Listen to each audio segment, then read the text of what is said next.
Hello everybody, welcome. So a few videos ago, actually the title of one of the videos was Plato the Hipster, and I don't think that I actually mentioned why Plato was the hipster in that video. When I reviewed it, or what I remember of reviewing it, I don't think it was in there. So let me mention, my idea of a hipster is somebody who has access to resources and goes around with sort of a disaffected air of being disconnected from the world and from frivolous cares. Which, I mean, Plato, the gadfly of Athens, sort of fits that mold. This is coming from Bertrand Russell's History of Western Philosophy. And it's part of that whole story about the sophists. So we begin with the name Protagoras. Protagoras spent his adult life in a sort of perpetual lecture tour through the cities of Greece, teaching for a fee anyone who desired practical efficiency and higher mental culture. Plato objects, somewhat snobbishly, according to modern notions, to the sophist's practice of charging money for instruction. Plato himself had adequate private means, and was unable, apparently, to realize the necessities of those who had not his good fortune. So, just another rich snob judging somebody trying to make an honest buck from labor. Ah, yes. An age-old dilemma. Indeed there is. Nothing new under the sun. So, coronavirus developments. Well, I'm not really so much going to talk about the coronavirus itself today, which is plugging along much as it has been, affecting primarily the elderly and those with pre-existing conditions. But I'm going to talk about the economic ramifications due to the quarantines and things. And traditionally, economic problems, by traditional naming in the past 2 decades, have been solved by moving money around. Unfortunately, in a case that occurs in the real world, and not the world of, well, highly abstracted economics, to put it politely, the following happens. This is a quote from an article by Caroline Baum at MarketWatch that helps to underscore the Fed's impotence in dealing with a supply shock, which is what we're currently experiencing, and it's most likely due to the precipitous drop in the markets that we've seen as of late. The Fed can't produce parts for automobile manufacturers across the globe that are dependent on intermediate goods imports from China. It can't reopen factories in Hubei province, the epicenter of the coronavirus outbreak. And it can't provide needed factory workers for plants in lockdown areas of China. And it can't create alternate supply chains as a substitute for China's role as a manufacturer to the world. So, there you have it, folks. We are experiencing a Lesion study in globalist economics. What is the function of the Fed? It is to print money and nothing else. You see, now, what is a Lesion study? Okay, a Lesion study is when you are either doing psychology or neuroscience, usually conjunctively as far as I understood it.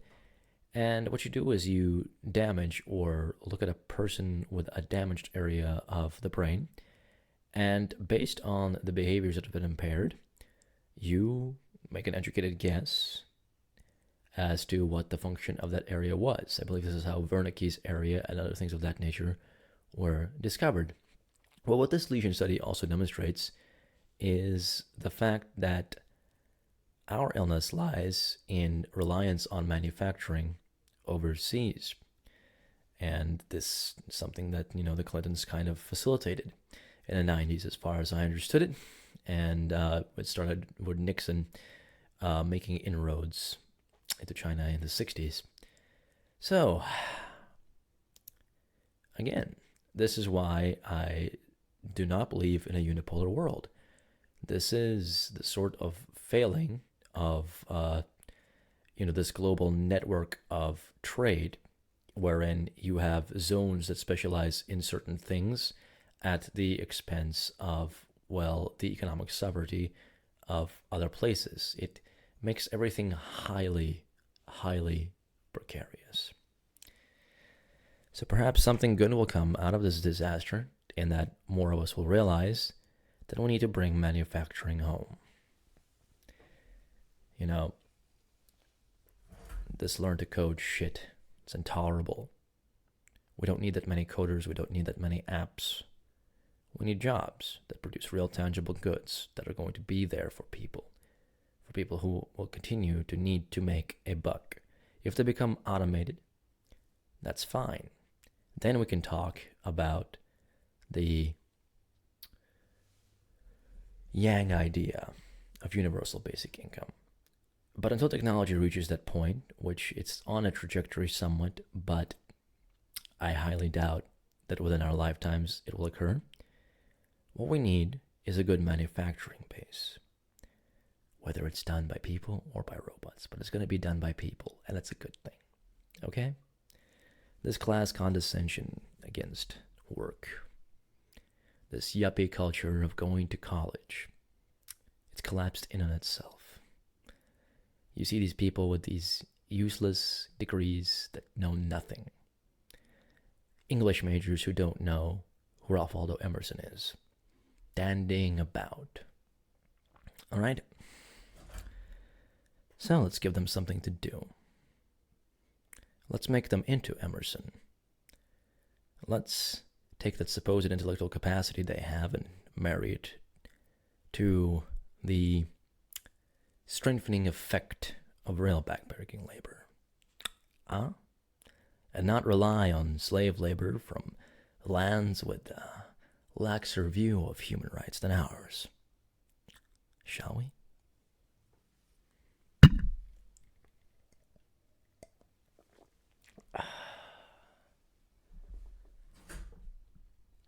Alex Jones was right about the frogs. I believe I made a video about this as well, but I love to repeat it because it's something I read before he went on his infamous mimetic ramble. This is a book by Alex Perdome, and it is entitled Ripple Effect. It is about water, the resource of water. And within the introductory, we have a discussion of atrazine, which is, well, precisely what Mad Old Jones was screaming and raving about. When you wash your hands with antibacterial soap, for example, you flush chemicals in the soap, such as trichlocarbon, which survive processing and treatment plants, into waterways where they can disrupt the endocrine system of fish, leaving them vulnerable to disease and death. Such endocrine disruptors are also found in children's toys, cosmetics, furniture, and the weed killers many people spray on their lawns. Atrazine, for instance, the nation's second most popular herbicide, has been shown in a lab to feminize male frogs to the point that they can produce eggs and even babies in their testes. So, as some have pointed out, the frogs are not actually gay. The frogs are full-on trans. Researchers worry that such powerful chemicals could be impacting human health in ways we don't yet understand. You think?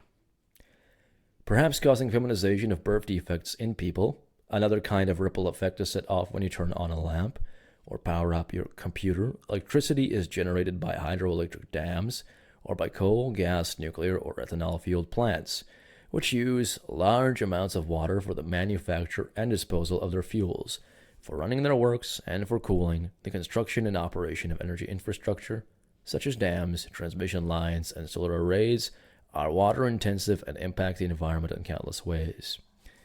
So that's just more commentary on the hydrologic cycle, but you got the main point about the atrazine. Now,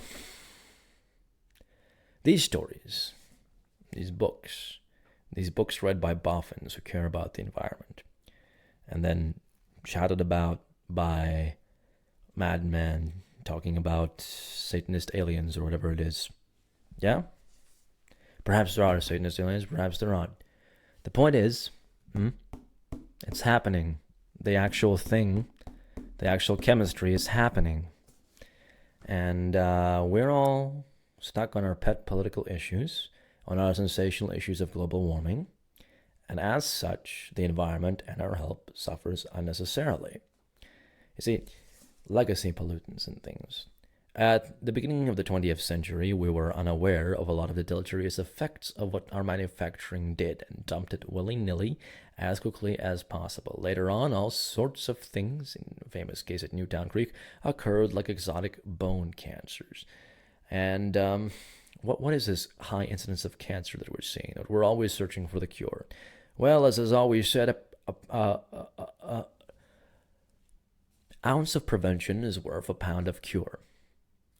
So let's take the ounce of prevention and pay attention to our water in a big way, in what's in it, in how agriculture, affects everything, how it creates dead zones in the Chesapeake Bay. Let's pay attention to these things. Let's clamor for our media to pay attention to these things. I don't really know how, but maybe if more people talk about it, if more people write articles about it, if perhaps there are demonstrations about it, then we can go ahead and see a little bit of a shift in the public discourse.